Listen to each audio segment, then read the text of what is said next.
Digital marketing. అసలు marketing అంటే ఏంటి? మార్కెటింగ్ అంటే art of selling something to someone.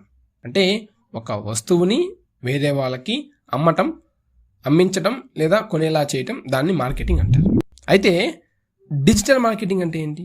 మన దగ్గర ఉన్న ప్రొడక్ట్ని వేరే వాళ్ళకి అమ్మేలాగా చేయటం లేదా కొనేలాగా చేయటం అనేది మార్కెటింగ్ కదా.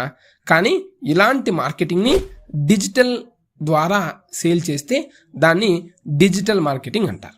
అంటే మార్కెటింగ్ త్రూ డిజిటల్, అంటే సోషల్ మీడియా అవ్వచ్చు, గూగుల్ యాడ్స్ అవ్వచ్చు, యూట్యూబ్, ఇలా ఏదైనా సరే యూజ్ చేసుకొని సేల్ చేసే దాన్ని డిజిటల్ మార్కెటింగ్ అంటారు.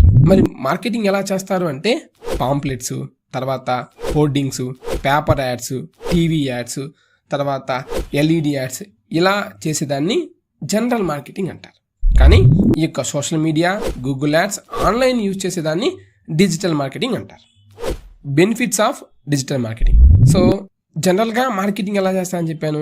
పేపర్ యాడ్స్, హోర్డింగ్స్ అని చెప్పాను. సో ఈ పేపర్ యాడ్స్, హోర్డింగ్స్ వేయటం వల్ల ఎంత నష్టమో ఒక డీటెయిల్గా చెప్తాను. ఇప్పుడు జనరల్గా ఒక పేపర్ యాడ్ వేస్తారమ్మా. ఒక పేపర్ యాడ్ కానీ పాంప్లెట్ కానీ పంచుతారు. ఒక జంక్షన్లో నియర్లీ 1,00,000 మంది వస్తూ పోతూ ఉంటారు ఆ జంక్షన్కి ఒక రోజుకి. సో ఈ 1,00,000 మందికి 1,20,000, 1,10,000 పాంప్లెట్స్ పంచారు, అందరికి ఇస్తారు.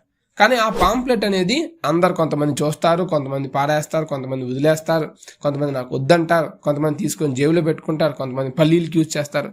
సో డిఫరెంట్ యూజ్ చేస్తారు. సో ఆ 1,00,000 మంది నుంచి ఎంతమందికి మన బిజినెస్ అనేది రీచ్ అవుతుంది, ఎంతమందికి మన యొక్క పాంప్లెట్ ద్వారా బిజినెస్ సేల్ అవుతుంది అనేది కూడా మనకి ఒక అనాలిసిస్ అనేది తెలియదు. అది పలానా వై జంక్షన్ నుంచి వచ్చిందా, లేదా పలానా కొకట్పల్లి జంక్షన్ నుంచి వచ్చిందా, లేదా పలానా విజయవాడ జంక్షన్ నుంచి వచ్చిందా అనేది కరెక్ట్గా అనాలిసిస్ చేయలేం. బట్ సేల్స్ అయితే అయినాయి. ఎంత అయినాయి తెలియదు. ఎంతమందికి పంచాం, ఎంతమంది వచ్చింది, నిన్నటిది వాళ్ళు వచ్చిందా, రేపు వచ్చిందా అని తెలియదు. అంటే మాస్ మార్కెటింగ్ చేస్తాం కానీ దాని నుంచి రిటర్న్ చాలా తక్కువ ఉంటుంది. అదే టీవీ యాడ్స్ కానీ పేపర్ యాడ్స్ కానీ తీసుకున్నాం అనుకోండి. టీవీ యాడ్ ఒక యాడ్ వేస్తాం. సో ఆ యాడ్ అందరు చూస్తారు. సపోజ్ ఇప్పుడు ఒక ఇంజనీరింగ్ కాలేజ్ జాయిన్ అవ్వండి అని చెప్పి ఇంజనీరింగ్ కాలేజ్ గురించి ఒక యాడ్ వేస్తే అది అందరు చూస్తారు. సో అందరు ఇంజనీరింగ్ కాలేజ్ జాయిన్ అవ్వరు కదా.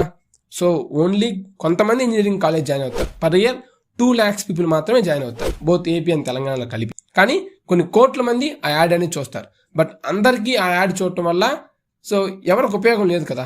అంటే 7 కోట్ల మంది చూస్తారని చెప్పి యాడ్ వేస్తారు. సో అంత అమౌంట్ ఖర్చు చేయడం వేస్ట్ కదా.